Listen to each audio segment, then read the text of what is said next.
Más noticias en nuestra web crc891.com. Seguinos en Facebook y Twitter como CRC891 Radio y en Telegram como Noticias CRC. CRC 89.1 Radio y Cadena Radial Costarricense no se hacen responsables por las opiniones emitidas en este programa. Transcomer, puesto de bolsa de comercio, presenta A las 5 con Alberto Padilla.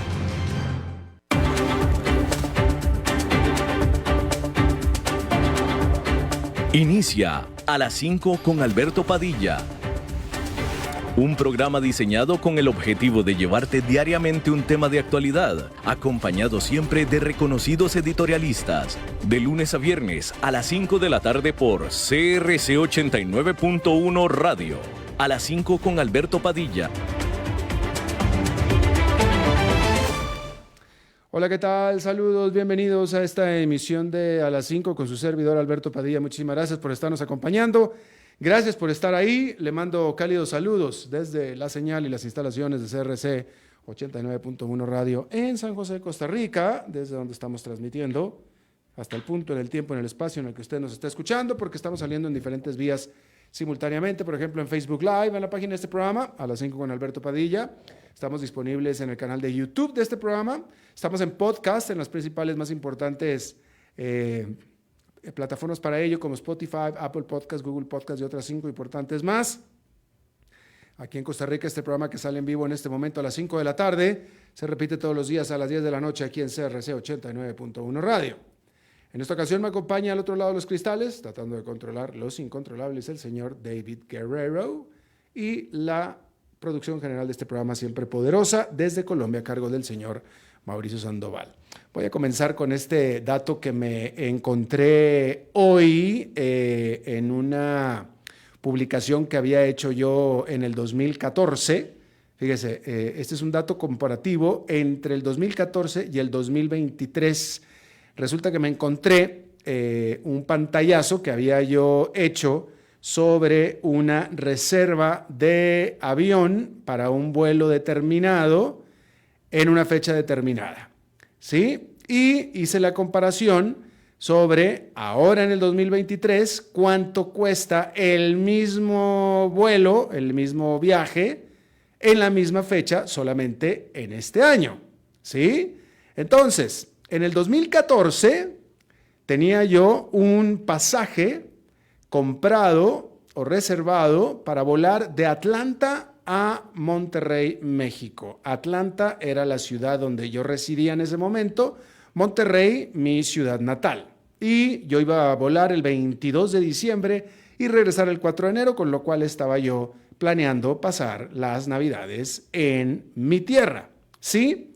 Bueno, en el 2014, el vuelo Atlanta-Monterrey era un vuelo carísimo, siempre fue un vuelo muy caro, solamente un vuelo de menos de 3 horas, es un vuelo de menos de 3 horas, ¿sí? Y en el 2014 costaba, en turista, obviamente, estamos hablando de turista. En el 2014 ese vuelo costó $857. $857 en el 2014, que era mucha plata para un vuelo de menos de 3 horas, pero temporada alta, navideña, etc. $857. ¿Sabe usted cuánto cuesta ese mismo vuelo? Comprado hoy, ese mismo vuelo, pero para el 2023, volando Atlanta-Monterrey, 22 de diciembre, regresando el 4 de enero. En el 2014 costaba $857, turista. Hoy en día ese mismo vuelo cuesta $1,752. Hablando de lo que es la inflación, cuesta más del doble. Más del doble. 857 contra $1,752. Mismo vuelo, mismas fechas, simplemente 2014 contra 2023. Ahí lo tiene usted. Y lo mismo debe suceder en general con todos los vuelos a cualquier destino, a cualquier parte. Ese es nada más tan solo un ejemplo. Cambiando de tema completamente, hay que decir que Canadá, típicamente un país bastante neutral, iba a decir Pacífico, lo es. Pacifista, lo es. Neutral, también creo que lo es. Bueno, pues Canadá expulsó a un alto diplomático indio asentado en ese país, después de que nadie menos que el primer ministro de Canadá, Justin Trudeau, dijera que había alegatos creíbles de que el gobierno indio, agentes del gobierno indio estuvieron involucrados en el asesinato de un líder sikh de nombre Hardeep Singh Niyar, quien fue muerto a balazos en British Columbia o en Columbia Británica en junio. El primer ministro Trudeau le dijo a la Casa de los Comunes, es decir, al Parlamento de Canadá, que él tocó ese tema con personalmente nadie menos que con Narendra Modi, el primer ministro de la India, durante la cumbre del G20 recientemente en la India. Justin Trudeau dijo que ese evento, ese asunto, era una violación inaceptable a la soberanía canadiense. El fallecido, este señor Niyar, quien era ciudadano canadiense, apoyaba la idea de que el estado Khalistani, que es la base de la religión sikh, fuera independiente. Y por tanto él era considerado terrorista por el gobierno indio. Usted sabe que en la India hay este conflicto entre la mayoría hindú y la minoría sikh. Para que usted identifique a los sikh, en la India los sikh son los indios que usan turbante. O sea, es la manera más sencilla de identificarlos. ¿Sí? Son los indios, siendo indios, pero que no son hindús, sino que son sikh y son los que usan turbante. Y bueno, resulta que lo mataron y el primer ministro Justin Trudeau está culpando directamente al gobierno indio de haber ejecutado en territorio canadiense a lo que considera el gobierno indio un terrorista separatista. Es que ahí lo tiene usted.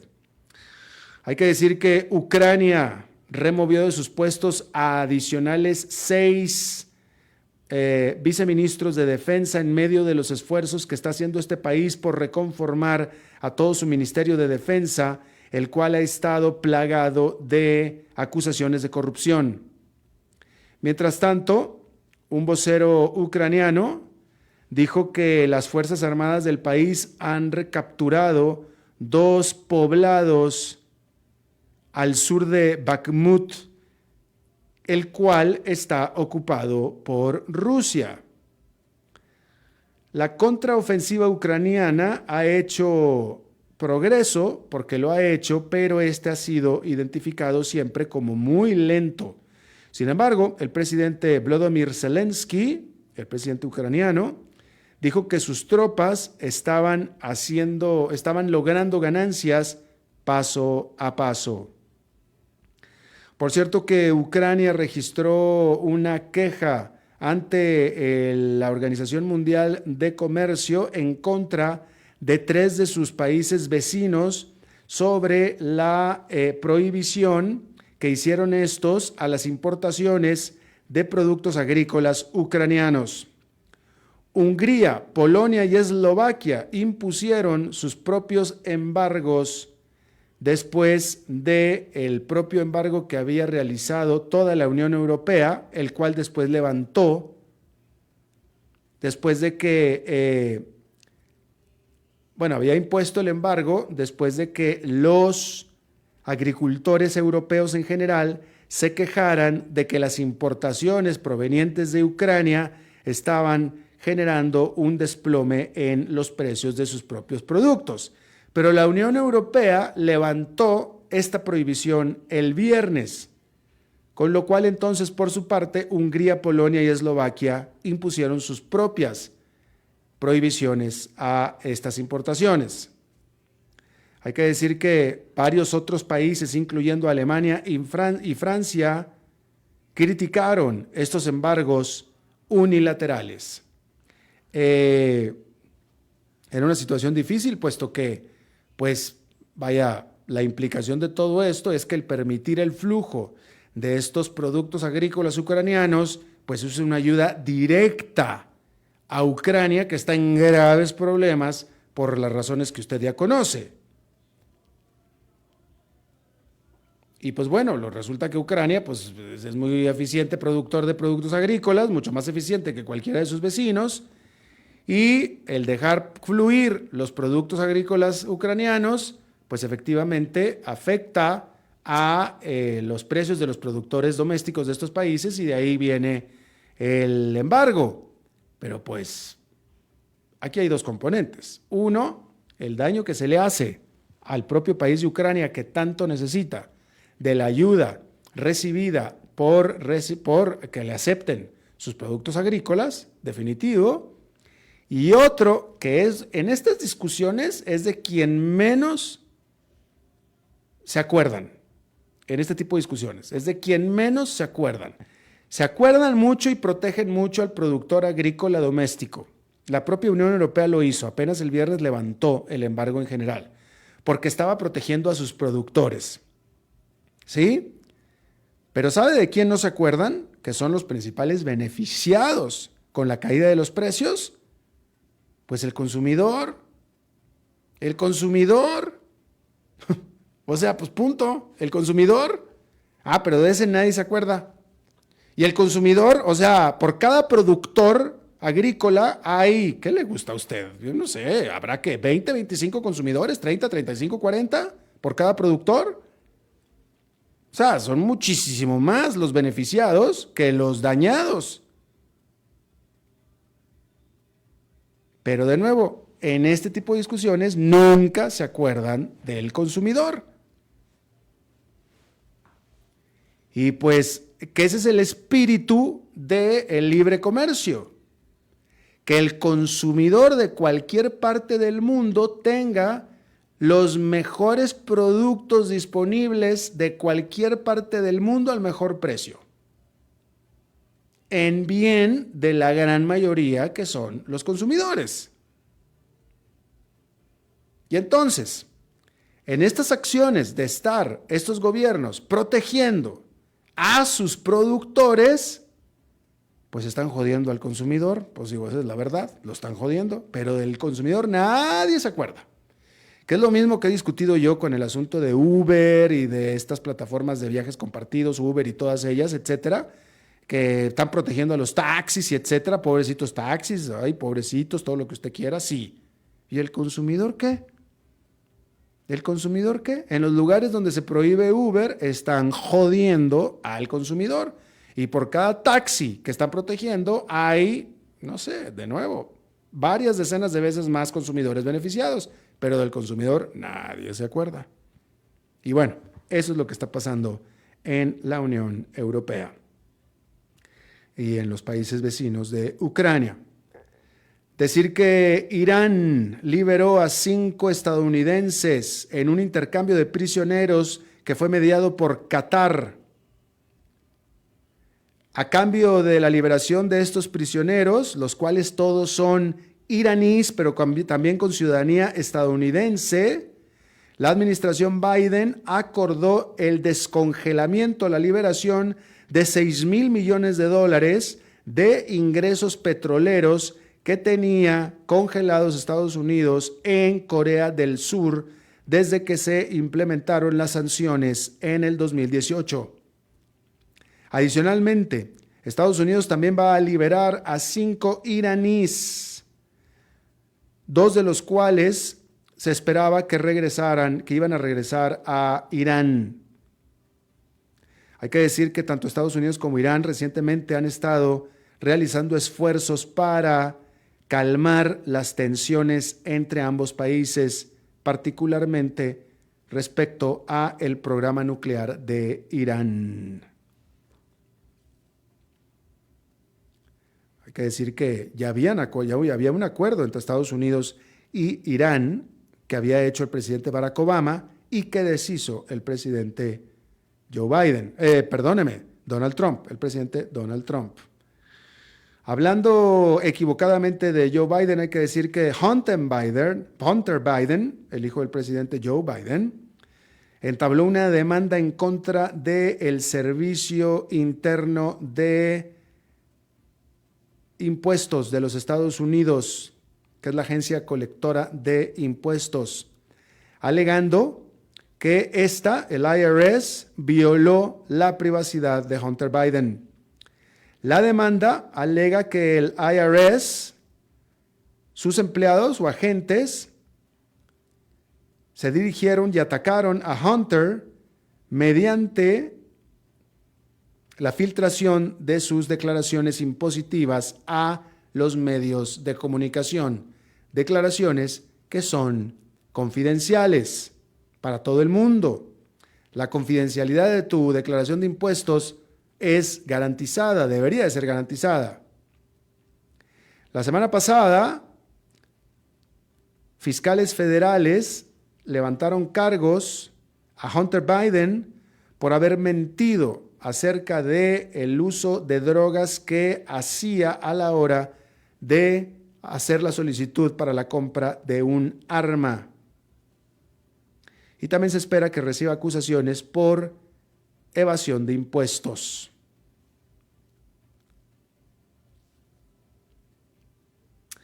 Decir que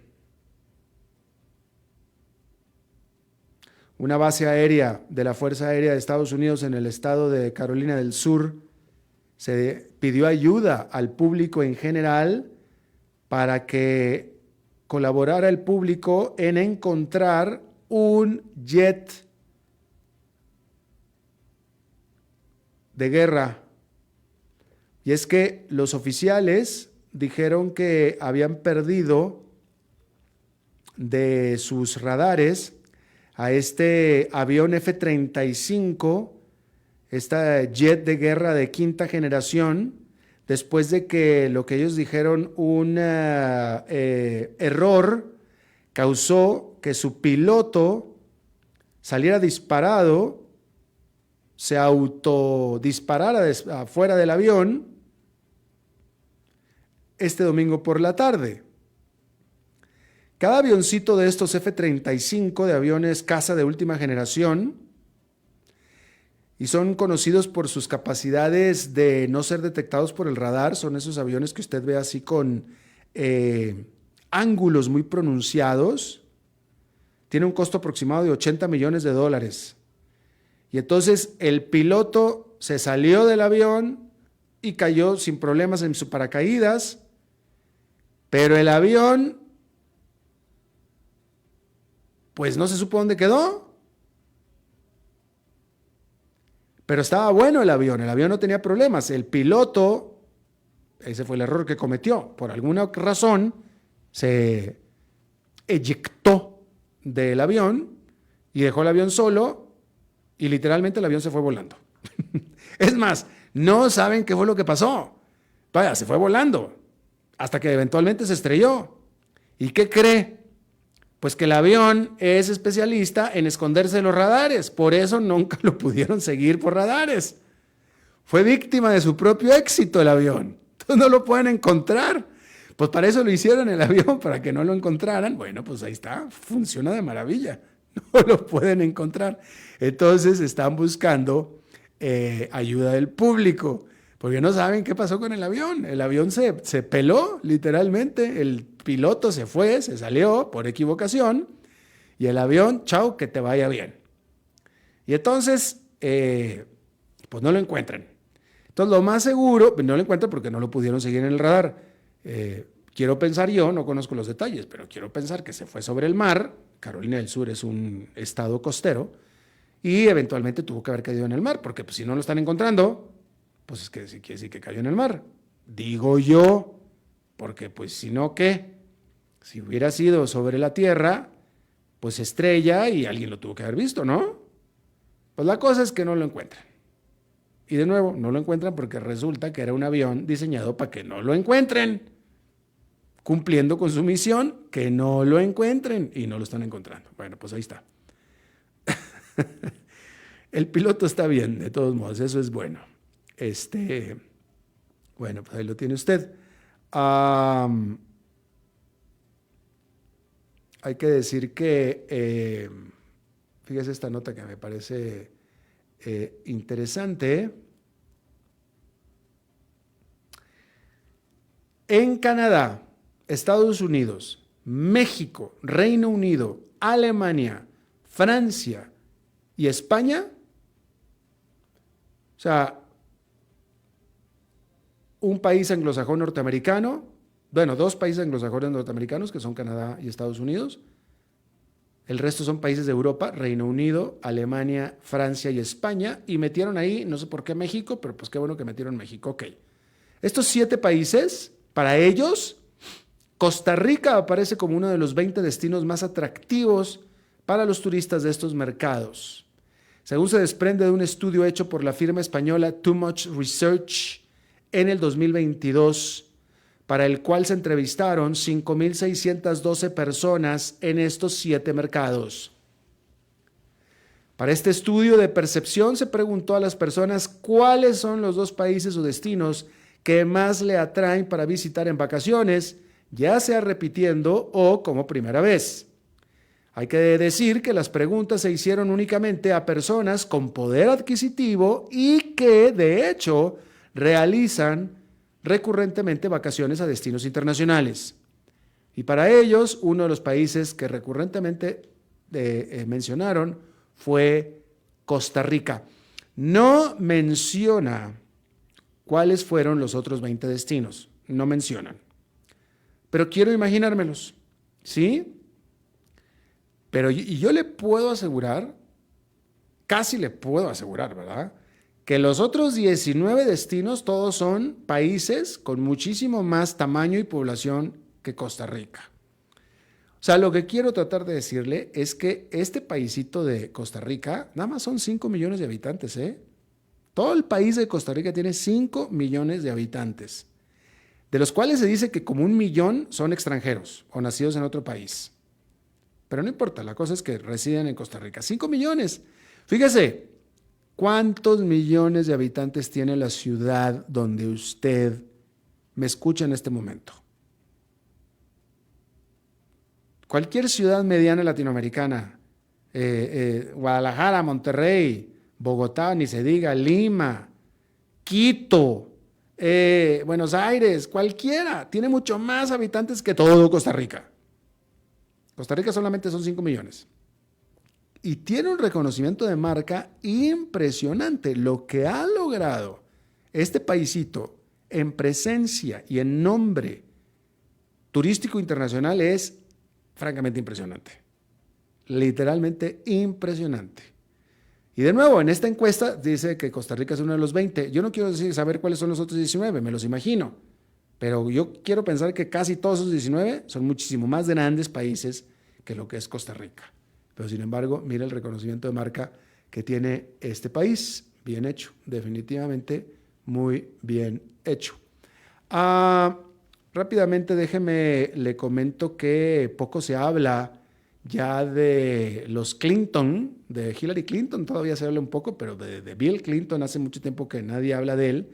Pero sin embargo, su iniciativa global Clinton, el Clinton Global Initiative, sigue teniendo mucho peso en todo el mundo.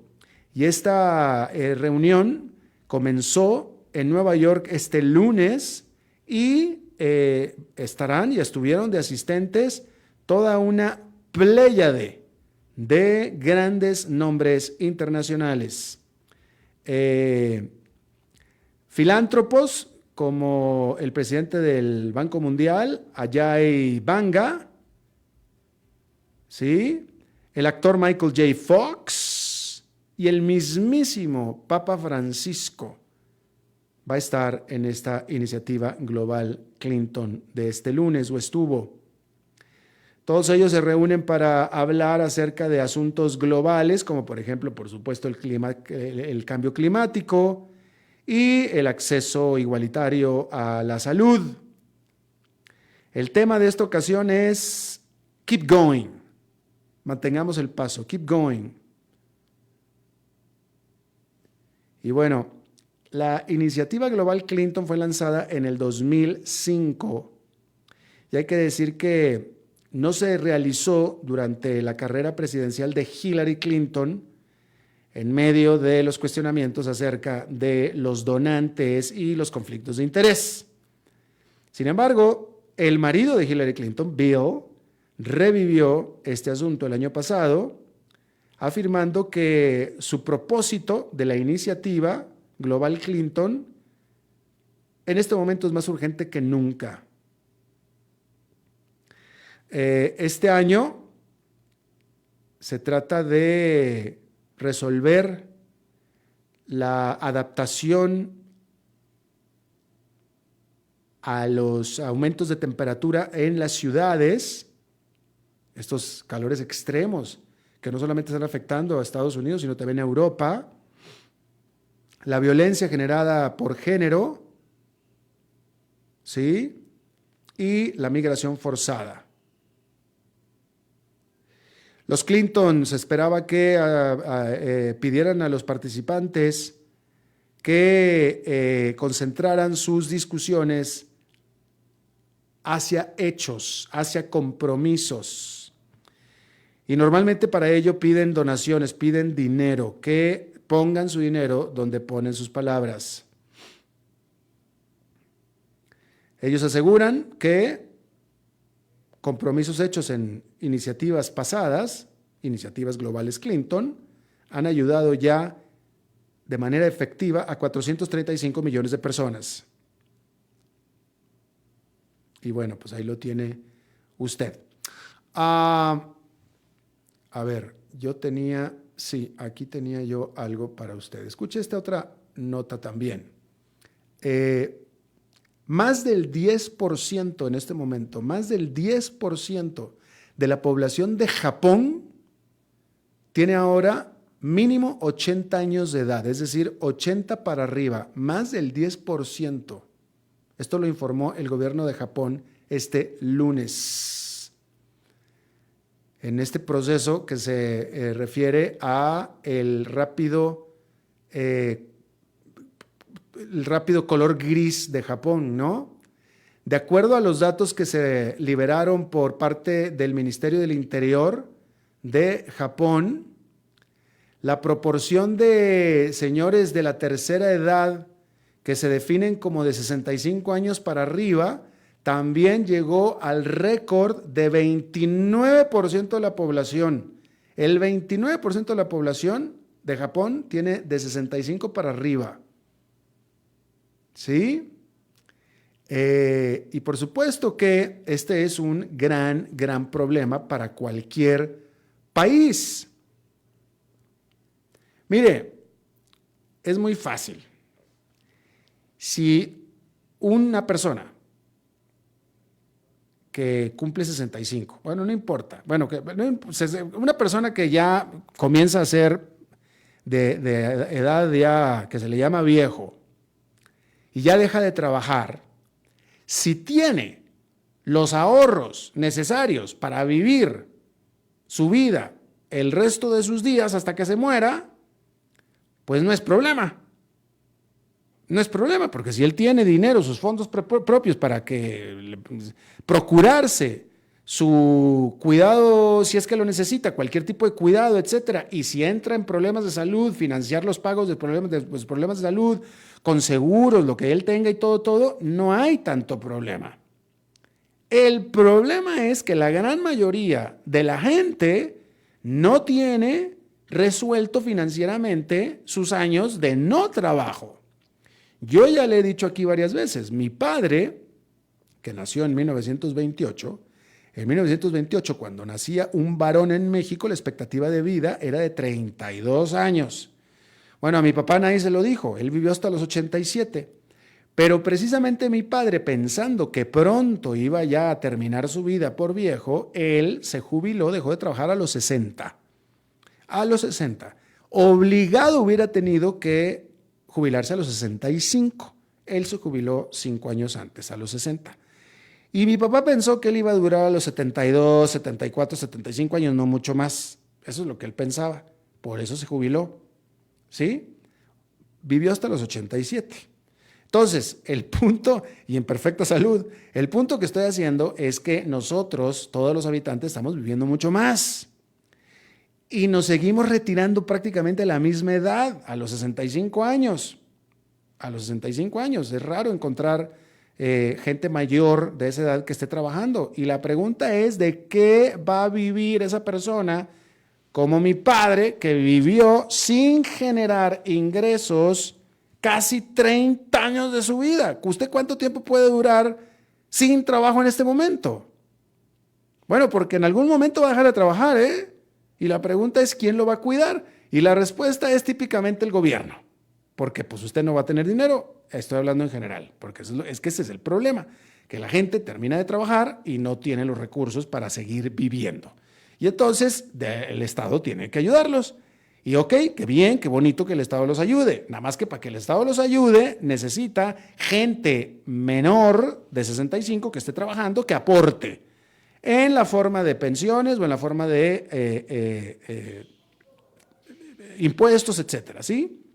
Un problema que está pasando en general, pero específicamente en Japón, es que cada vez hay más viejos y cada vez hay menos jóvenes. Entonces, cada vez hay más gente que el Estado tiene que mantener y cada vez menos jóvenes a los cuales el Estado le puede cobrar dinero para mantener a los viejos. Entonces, es un tremendo problemón, tremendísimo problemón, que no es exclusivo de Japón. Japón es un caso extremo, pero está sucediendo en casi todos los países, específicamente en Asia, ¿sí? Entonces, entre las estrategias que está haciendo Japón es la de animar a los que tienen más de 65 años a que sigan trabajando, a que vuelvan a trabajar, ¿sí? Y ahora entonces, Japón tiene una de las tasas de empleo para mayores de 65 años más altas del mundo, ¿sí? Hoy en día, los trabajadores de 65 para arriba son el 13% de la fuerza laboral de Japón en este momento. Así es que eso está bien, esa parte está bien. Es esta parte para aumentar la base de gente que sigue aportando y no consumiendo, no recibiendo, sino aportando. Pero bueno, ahí lo tiene usted, el problema en Japón. Vamos a hacer una pausa y regresamos con nuestra entrevista de hoy. A las 5 con Alberto Padilla, por CRC 89.1 Radio.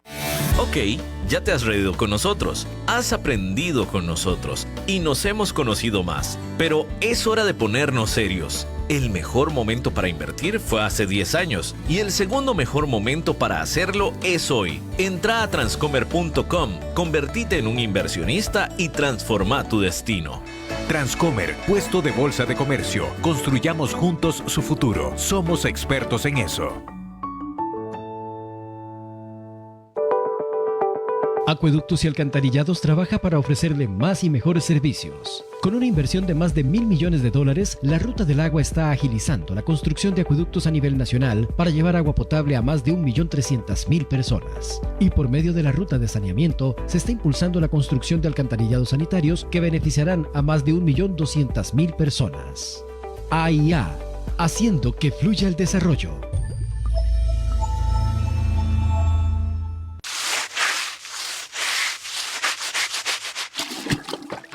¿Están cansados de limpiar tanto el piso de su casa? ¡No sufran más! Cambien esta cerámica con porcelanatos pulidos antibacteriales y súper fáciles de limpiar. En Porcerámica, número 1 en porcelanatos.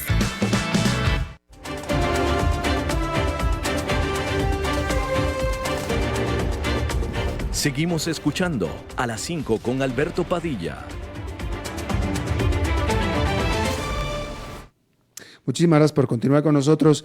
Vamos a hablar de Colombia y los esfuerzos que este país, de la mano de Estados Unidos, ha realizado para disminuir, yo creo que la intención original era erradicar la producción de cocaína y de otros estupefacientes, pero pues de cocaína en Colombia. De hecho, ¿usted se acuerda del Plan Colombia? Este Plan Colombia, en donde Estados Unidos ayudaba de manera material, financiera a Colombia para luchar contra el narcotráfico y que llegó a tener cierto éxito, lo cual llegó a generar que los productores que eran eliminados de Colombia se traspasaran al caso de Perú, por ejemplo, se pasaban a Perú. En Colombia ya no estaban, pero se pasaban a Perú. Con lo cual, esa era una manera de medir el éxito del Plan Colombia en Colombia, diciendo, bueno, pues aquí ya no se produce, ahora se produce en otra parte, pero aquí no. Bueno, es una manera de medir el éxito. Bueno, eso parece que se ha vuelto a dar la vuelta. A varios medios internacionales, en este caso Bloomberg, reporta que la cocaína se dirige ya a convertirse en el principal producto de exportación de Colombia, incluso por encima del petróleo. Claramente se está volviendo a regresar el péndulo, vamos a decirlo así. Está con nosotros Nicolás Garzón, él es profesor académico de la Universidad de La Sabana y bueno, él es experto en temas de economía, política internacional, relaciones internacionales. Nicolás, me da gusto saludarte. Alberto, igualmente un saludo para ti, muchas gracias por la invitación. Si te gustó la manera en que presenté la nota, si no que hagas una acotación, pero si te gustó, que nos digas qué pasó, qué está pasando, cómo es posible que otra vez Colombia vuelva a ser un gran exportador de cocaína. Pues efectivamente, Alberto, pues este es un padecimiento que hemos sufrido los colombianos durante ya varias décadas. Primero, pues con los famosos carteles de la droga, que pues evidentemente fueron muy conocidos y pues que además de haber hecho pues ingentes cantidades de dinero, pues dejaron desgracia, destrucción, muerte en este país y además un estigma muy fuerte sobre los colombianos que claramente hemos padecido pues en el mundo. Con el paso del tiempo y la desintegración de los carteles, pues el negocio del narcotráfico en Colombia de todas maneras no desapareció, pasó progresivamente a ser un combustible esencial del conflicto armado que ha vivido este país durante mucho tiempo y que pese al desarrollo pues de este acuerdo de paz durante el gobierno Santos, pues no permitió, o más bien continuó. Y ahora, pues no solamente en manos de algunas organizaciones ilegales, algunas de estas organizaciones se alimentan precisamente de los delitos conexos al narcotráfico, sino por parte de bandas criminales. Un problema o un fenómeno global que termina teniendo conexiones con el mundo, precisamente con Centroamérica, con los carteles mexicanos, y que pues claramente no ha dejado o no ha desaparecido, sino que por el contrario se ha, llamémoslo así, globalizado cada vez más. Y que evidentemente, como tú mencionaste en tu introducción, pues se constituye en una fuente pues de ingresos y de principal, lo mencionabas tú, ¿no? Principal fuente de exportaciones o principal producto, desafortunadamente, de exportación de este país. Pero no se pregunta, ¿significa esto que los gobiernos, el Plan Colombia es desde Álvaro Uribe? Después vino Santos, como tú lo acabas de mencionar, y después Duque y ahora Petro. ¿Acaso estos gobiernos han combatido menos el narcotráfico? ¿Le han bajado la guardia a la lucha contra el narcotráfico? Pues Alberto, yo en realidad creo que no. Lo que pasa es que al final el asunto es un asunto más de fondo, no tiene que ver solamente con la manera, desde mi punto de vista, cómo se ha enfrentado el problema de las drogas y el problema de la producción, particularmente de cocaína en Colombia. El asunto tiene que ver estructuralmente con la forma en la que se ha enfocado la lucha contra las drogas a nivel global. Todavía existen algunos pocos, creo yo, defensores de la manera en la que se ha enfrentado la problemática de las drogas y la guerra, esto que se ha denominado desde los Estados Unidos en su momento y que de hecho se abandonó pero se le ha denominado como guerra mundial contra las drogas, y ese fracaso estructural de la guerra mundial contra las drogas pues no hace sino demostrarse en el caso, por ejemplo, colombiano, pero también en el caso mexicano, donde efectivamente lo que estamos viendo es un recrudecimiento de la violencia, lo que estamos viendo es que toda la cadena del narcotráfico se ha venido robusteciendo, alimentando, enriqueciéndose, pero además dejando toda esta ola de destrucción, muerte, corrupción en nuestros países, y que pues definitivamente lo que hace es subrayar permanentemente que el enfoque tradicional de lucha contra las drogas está agotado, ha fracasado sistemáticamente, y que es evidentemente necesario, digamos, reenfocarlo más, y con esto termino, ¿no? En un contexto en el que se ha venido transformando el tema de las drogas. Ya vemos que el caso, por ejemplo, y esto va a tener implicaciones más adelante, casos como el colombiano y el mexicano y de los países andinos, productores de hoja de coca o de cocaína, y es la transformación que está experimentando el consumo en países como Estados Unidos por cuenta de drogas sintéticas como el fentanilo. Claro, claro. Ahora, la paz que negoció Santos, en teoría era con grupos guerrillas que querían un cambio político, pero bueno, estas guerrillas se financiaban mucho por narcotráfico. De todos modos, él firmó la paz y en teoría Colombia, pues eso, firmó la paz y es un país menos violento que lo que era cuando Andrés Pastrana, cuando el propio Álvaro Uribe, etcétera. Pregunta es, con este resurgimiento otra vez del narcotráfico, etcétera, viene acompañado de nuevo con el mismo nivel de violencia que había entonces? Digamos, son unas violencias como recicladas, ¿no, Alberto? Lo que sucede en estos países, y yo extiendo el caso, y lo he mencionado aquí en este rato que venimos conversando varias veces con el caso de México, pues estableciendo como paralelos, a pesar de las diferencias también. Y es que finalmente, pues este tipo de violencias se reciclan permanentemente. Entonces, claro, pueden ser formas, pueden estar en manos de grupos diferentes, podemos estar viendo tipos de violencia distintas.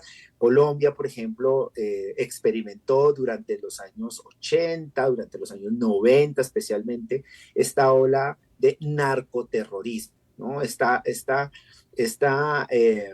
Digamos, práctica horrorosa que implementaron los carteles de la droga al emplear bombas en las ciudades, en Bogotá, en Medellín, que evidentemente buscaban, entre otras cosas, no solamente amedrentar a la población, sino evidentemente presionar al gobierno para que en ese entonces, digamos, estuviera consignado casi que en la Constitución. Nosotros tenemos una Constitución del 91, que se incluyera incluso en la Constitución la prohibición de la extradición, ¿no? Era muy famoso esa frase, esa reivindicación de lo que llamaban en esa época los extraditables, que decían que preferían una tumba en Colombia que una cárcel en los Estados Unidos. Con el paso del tiempo, lo que viene pasando es que desaparece, digamos, un poco esos carteles y esa manifestación narcoterrorista horrible, pero las violencias, por ejemplo, en la periferia, en las regiones, pues queda, por un lado, ¿no?, manifestada en algunos casos relacionada tanto con los grupos guerrilleros como con los grupos paramilitares, que también se disputaban el negocio o el control sobre una parte del negocio.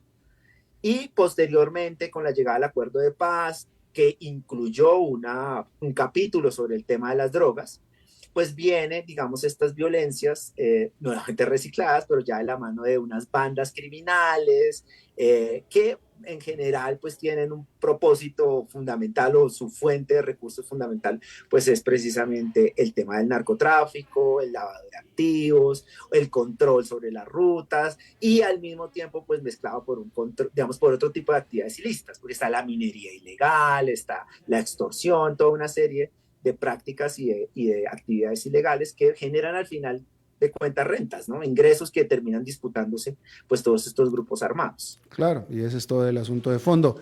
Pregunta, ¿cuál es la posición de Gustavo Petro, el presidente Petro, con respecto a todo este tema? Él le ha combatido al narcotráfico, pero ¿cuál es lo que él piensa y propone al respecto?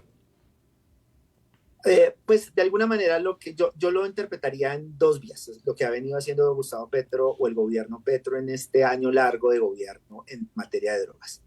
Por un lado, es muy difícil, Alberto, hacer o generar una ruptura, digamos, estructural con el tema de la lucha contra las drogas, en términos de abandonar de manera definitiva la lucha de las drogas, en términos de abandonar de forma sí, definitiva digamos, esa reducción de la oferta. Entonces eso significa darle continuidad a las políticas de reemplazo de cultivos ilícitos, eliminación de esos cultivos, y tratar, digamos, de hacer énfasis en esa, digamos, en esa dimensión de la cadena del narcotráfico. Pero por otra parte, el gobierno Petro y el presidente Petro, en diferentes escenarios, varios de ellos multilaterales, ha traído nuevamente sobre la mesa, o puesto nuevamente sobre la mesa, una discusión que de hecho el mismo presidente Santos en su momento trajo sobre la mesa, y es la necesidad de replantear el esquema mundial de lucha contra las drogas.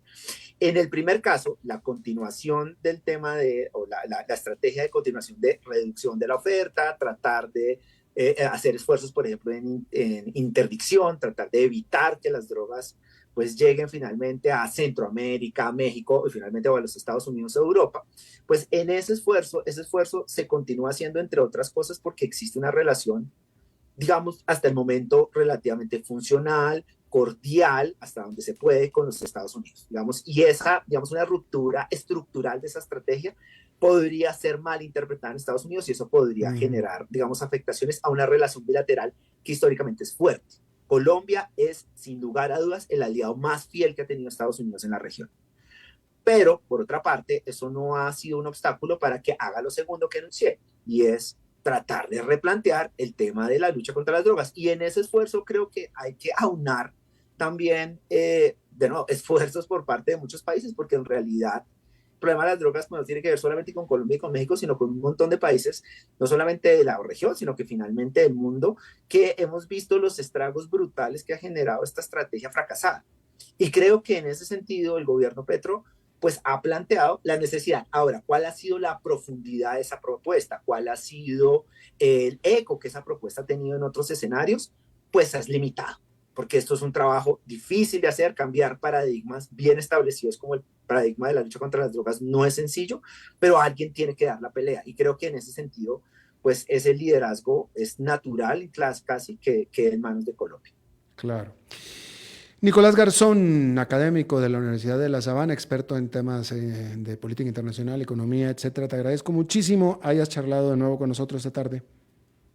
No, Alberto, muchísimas gracias a ti. Fue un placer para mí también su invitación. Gracias, muy amable. Bien, ahora vamos a cerrar esta edición con el comentario editorial, en esta ocasión de nuestro buen amigo experto en temas tecnológicos digitales, nuestro propio ChatGPT, con piernas y brazos y todo, humano, versión humana de Daniel Hernández. Mi querido Daniel, ¿cómo estás? ¿Cómo estás, Alberto? Un gusto saludarte. Igualmente, adelante. Bueno, hoy quiero conversarles de el nuevo orden mundial, y es un nuevo orden mundial que va a estar dado alrededor de la tecnología. Entonces, hay dos temas que han sido recurrentes en mis participaciones en este programa. El primero es que no hay forma de hablar de tecnología hoy sin hablar de inteligencia artificial. Y el segundo es mi profunda desconfianza de cuáles son los verdaderos intereses que tienen los titanes de la tecnología a que haya una fuerte regulación estatal en la materia. Los que son escuchas recurrentes del programa saben esto. El jueves anterior, en una reunión a puertas cerradas en el Senado de Estados Unidos, nombres como Musk, Zuckerberg, Gates, Nadella atendieron las consultas del senador Chuck Schumer, senador demócrata. Llegó a tal punto que Musk, un reconocido republicano libertario, dijo que el senador demócrata Schumer le había hecho un gran servicio a la humanidad con la audiencia, y que había consenso abrumador de que se tiene que regular, y se tiene que regular pronto, el tema de la inteligencia artificial. Esto obviamente a mí me activa mis antenitas de vinil de inmediato. ¿Por qué? Porque el valor facial ya lo sabemos. Todos tenemos miedo de campañas de desinformación por la inteligencia artificial, la pérdida de empleos, etcétera, etcétera. Esto ya lo hemos discutido bastante. Pero si hacemos como la película Inception y bajamos un nivel más a ese segundo por qué, o a ese nivel más profundo, hay otro tema recurrente. Los gigantes de la tecnología buscan su oligopolio con altísimas barreras de entrada. Eso también ya lo sabíamos. Lo que yo había fallado en entender, y esto es a nivel personal, tal vez ustedes son muchísimo más inteligentes que yo y lo vieron venir desde hace varios meses, es la magnitud del tercer nivel al que podemos bajar. Y es que la regulación en inteligencia artificial es el primer paso en una carrera armamentista, para llamarlo de alguna forma, para establecer un nuevo orden mundial. Y ese nuevo orden mundial, lo digo yo, o sea, puede ser 10, 20, 100 años que nos marquen hacia el futuro, y donde también hay sutiles tintes de defensa de la soberanía nacional. Entonces, ¿por qué digo esto? Bueno, aquí hay varios jugadores con intereses muy distintos. Empecemos con la Unión Europea. Ellos nunca han visto con mucho agrado a los gigantes de Silicon Valley. En Bruselas los ven como una tierra sin ley al estilo del viejo oeste y resienten el hecho que ninguna empresa europea esté dentro del grupo de estos gigantes. Ahora, los europeos también ya aprendieron a la mala la lección con Brexit y con el escándalo de Cambridge Analytica. Y la ley de protección de datos, conocida como GDPR, se convirtió en el estándar mundial para protección de datos y todas las legislaciones la han ido emulando o copiando, complicándole la existencia a empresas precisamente como Facebook y como Google. Los europeos esperan tener aprobada su AI Act, ese es el nombre de la ley que quieren pasar, para finales de año. Y también esperan que este también se convierta en el marco legal para el resto de los países del mundo. Y aquí es donde está el corazón del asunto. La ley europea propuesta hace responsables a los creadores del modelo de inteligencia artificial sobre el uso que se le dé a su tecnología. Y esto es lo que los americanos públicos, o sea, del sector público y del sector privado, quieren evitar a toda costa. Están asustadísimos. Lo que pretenden los europeos es algo así como responsabilizar a Chevy o a Ford por un accidente de tránsito provocado por un conductor en estado de ebriedad en París. Ese es el argumento que ellos dicen, y dicen esto no tiene ningún sentido, dicen los americanos. Los británicos, ex-europeos en sus ojos, tienen una visión un poco más amigable al respecto, en el cual pretenden regular a los distintos sectores de forma independiente. Pero la verdadera amenaza para las Big Techs vienen de China, donde la propuesta es, y ojo, al buen entendedor, pocas palabras, controlar la información a través de la regulación de la inteligencia artificial para asegurar sus adherencias a los valores fundamentales del Partido Socialista Chino. Yo no sé ustedes, pero eso a mí me suena una brecha a la privacidad y a la libertad de expresión terrible. La ley obliga a cualquier servicio que impacte la opinión pública a ser sometida a una revisión de seguridad. TikTok recibió aprobación hace 2 semanas y ya lanzó su primer servicio de inteligencia artificial en China. Independientemente de lo que quieran regular los países, naciones como Rusia probablemente no vayan a aceptar ninguno de estos modelos, dejando el problema de la desinformación fundamentalmente desatendido. Y países como la India de Modi, que son un poquitito más impredecibles, son un comodín de cómo se van a alinear. No. David Leslie del Instituto Alan Turing dice, el siglo XXI ha sido moldeado por la filosofía de avance rápido y quiebre cosas del Silicon Valley. Y lamentablemente, Big Tech se ha enfrentado a las primeras amenazas de perder su hegemonía y se van a ver obligados a operar de distintas formas en distintos países. Entendiendo esto, los americanos saben perfectamente que su acercamiento o su visión de inteligencia artificial que buscaba que fuera autorregulada no es la acertada, que ya están tarde a la fiesta y que estamos a punto de ingresar a una era de neoproteccionismo. Solo que esta vez, en lugar de bienes para exportación, va a ser de likes, de inteligencia artificial y de bailecitos de TikTok. Muchísimas gracias por el espacio, Alberto. Y una pregunta, porque Daniel, ahora este asunto, la inteligencia artificial per se lleva ya algún tiempo, pero esto ha alcanzado el grado de revolución a partir de el ChatGPT. O sea, esto se viene hablando de estos temas a partir de ChatGPT, que va a cumplir 1 año apenas en noviembre, pero realmente en la práctica o en el psique del mundo es a partir de enero o febrero. O sea que llevamos nada. Pero el punto que estoy tratando de hacer es que yo no sé quién vaya a ser el dominante en la regulación, lo que sea, etcétera, pero apenas llevamos 6, 7, 8 meses en esto. O sea, dentro de 2 años o 3, la conversación y la evolución en inteligencia artificial va a ser diferente. No sabemos a dónde va a agarrar y se va a evolucionar y va a cambiar y va a morfar de maneras que no nos podemos imaginar en el corto plazo incluso. Precisamente, y tienes toda la razón, y precisamente por eso es que los reguladores están actuando con tanta agilidad. Hace poco escuchaba una entrevista de una chica que fue la que expuso todo el escándalo de ética de Facebook. de cómo su algoritmo estaba modificando para promover el discurso de odio y para promover la desinformación, que lo que único buscaban era engagement. Y ella decida que el primer axioma que dejó de ser cierto a partir de la inteligencia artificial era que la ley iba 10 años detrás de la tecnología. Y eso a mí me impactó poderosamente, porque justo en este momento es cuando lo estamos viendo. Si bien es cierto, no sabemos a dónde va a estar la inteligencia artificial en 2 años, todos en el mundo saben que, uno, hay que regularla para quedar en una buena posición y evitar sorpresas, y segundo, el que mejor regule y el que más rápido regule va a quedar en una posición tremendamente ventajosa.